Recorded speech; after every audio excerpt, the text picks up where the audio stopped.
નમસ્કાર દર્શક મિત્રો, હું છું રૂપલ લુણીચિયા. સંપૂર્ણ ન્યૂઝમાં આપનું સ્વાગત છે.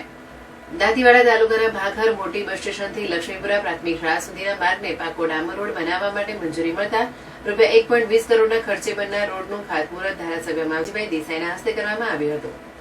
દાંતીવાડા તાલુકાના ભાખર મોટી ગામથી લક્ષ્મીપુરા પ્રાથમિક શાળા સુધી પાકા ડામર રોડની માંગણી વર્ષોથી પડતર હતી, ત્યારે ધાનેરા વિધાનસભાના ધારાસભ્ય માવજીભાઈ દેસાઈ દ્વારા નવીન રોડ મંજૂર કરાતા રવિવારે રૂપિયા 1 કરોડ 20 લાખ ઉપરાંતના ખર્ચે તૈયાર થનાર રોડનું ધારાસભ્ય માવજીભાઈ દેસાઈના હસ્તે તેમજ રઘુસિંહ વાઘેલા, જામતસિંહ વાઘેલા, રામનગર સરપંચ ભૈરવસિંહ વાઘેલા, વાઘરોલ સરપંચ ભુરાભાઈ દેસાઈ, તાલુકા ભાજપ ઉપપ્રમુખ મેહતાબસિંહ વાઘેલા, ડેપ્યુટી સરપંચ હમીરસિંહ વાઘેલા, જિલ્લા ભાજપ કારોબારી સભ્યો ઓધારસિંહ વાઘેલા, દશરથસિંહ વાઘેલા, લીલાભાઈ દેસાઈ, કેતનભાઈ દેસાઈ, હરનાથભાઈ ચૌધરી સહિત આસપાસના ગામના સરપંચ અને આગેવાનોની ઉપસ્થિતિમાં નવીન રોડનું ખાતમુહૂર્ત કરવામાં આવતા ગ્રામજનોમાં ખુશી વ્યાપી જવા પામી હતી.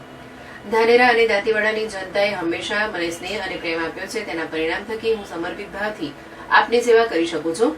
ભાખર મોટી ગ્રામજનો અને લક્ષ્મીપુરા પ્રાથમિક શાળાના વિદ્યાર્થીઓને પરિવહન ક્ષેત્રે સવગડ ઉભી થશે તેમ ધાનેરા વિધાનસભાના ધારાસભ્ય માવજીભાઈ દેસાઈએ જણાવ્યું હતું.